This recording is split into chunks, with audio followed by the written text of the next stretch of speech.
അപ്പോൾ കഴിഞ്ഞ ദിവസം 29-ാം തീയതി നമ്മുടെ സെക്രട്ടേറിയറ്റ് അസിസ്റ്റൻറ്റ് SI-യുടെയൊക്കെ പ്രിലിംസിൻ്റെ റിസൾട്ട് വന്നായിരുന്നു. അപ്പോൾ ഇനി നമുക്ക് തികച്ച് 2 മാസം ഇല്ല, ശരിക്കും പറഞ്ഞാൽ 60-നടുത്ത ദിവസങ്ങളേ ഉള്ളൂ.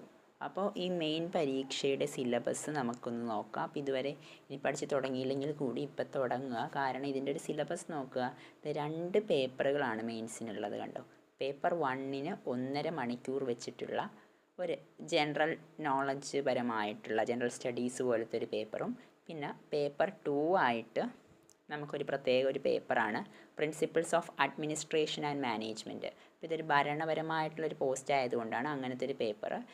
നമ്മുടെ ഈ ഒരു LSTI സെക്രട്ടറിക്കൊക്കെ മെയിൻസിന് 2 പേപ്പർ ഉണ്ടായിരുന്നു. പക്ഷേ അവിടെ കുറേ റൂറൽ ഭരണമായിട്ട് ബന്ധപ്പെട്ട ടോപ്പിക്കുകളൊക്കെ ഉണ്ടായിരുന്നു. പക്ഷേ അതിവിടെ ഇല്ല. അപ്പോൾ ഇത് രണ്ടും കൂടി നമ്മളൊന്ന് വിലയിരുത്തണം. എന്നിട്ട് ഈ കട്ട് ഓഫും കൂടി നോക്കിക്കഴിഞ്ഞാൽ നമുക്ക് മനസ്സിലാക്കാം ഈ പ്രാവശ്യത്തെ മെയിൻസിന് എത്രത്തോളം കട്ട് ഓഫ് വരും എന്നൊക്കെ. അപ്പോൾ കട്ട് ഓഫിന് മുകളിൽ കയറിയിട്ട് കാര്യമില്ല, മാക്സിമം സ്കോർ ചെയ്യുക എന്നതാണ് ഏറ്റവും ബെറ്റർ ആയിട്ടുള്ള സ്ട്രാറ്റജി. അപ്പോൾ ഹിസ്റ്ററിക്ക് നോക്കുക, 7 മാർക്കാണ്. പൊതുവേ PSC പഠിക്കുന്ന ഒരു വ്യക്തി ഹിസ്റ്ററി പഠിക്കുന്നുണ്ടാവും. അപ്പോൾ ആ ഒരു 7 എല്ലാവരും അത് പഠിക്കുന്നുണ്ടാവും. ക്വസ്റ്റ്യൻസ് ഡിഫിക്കൾട്ട് ആയാലാണ് പിന്നെ അവിടെ മാർക്ക് കുറയാനുള്ള ചാൻസ്. അതുപോലെ തന്നെ ജോഗ്രഫി, എക്കണോമിക്സ്, ലൈഫ്സ് എല്ലാം 3 എണ്ണം ഓക്കെയാണ്. അപ്പോൾ 21 മാർക്ക് അങ്ങനെ.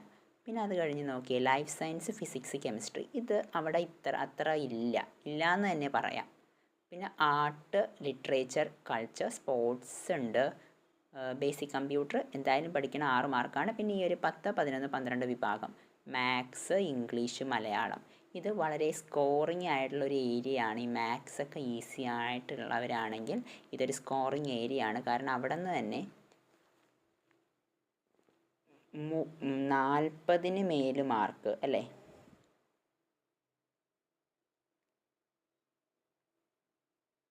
മാർക്ക് ആ ഒരു ഭാഗത്ത് നിന്ന് തന്നെ വരുന്നുണ്ട്.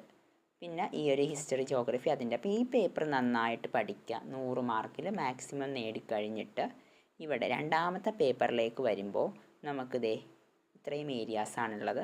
ഇവിടെ നിന്ന് നമ്മൾ ഒരത്യാവശ്യം ഈ മാർക്ക് ഡിസ്ട്രിബ്യൂഷൻ പോലെ 10, 10, 12 അവർ കറക്റ്റ് നോക്കിയിട്ട് പഠിക്കുവാണെങ്കിൽ നമുക്ക് മെയിൻസും ക്ലിയർ ചെയ്യാനായിട്ട് പറ്റും എല്ലാവർക്കും.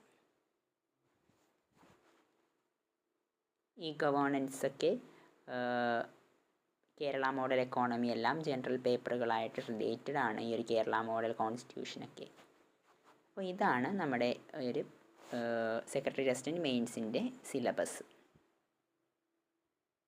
നമ്മുടെ കേരള PSC വെബ്സൈറ്റിലുണ്ട്, നമുക്ക് ഡൗൺലോഡ് ചെയ്തെടുക്കാനായിട്ട് സാധിക്കും.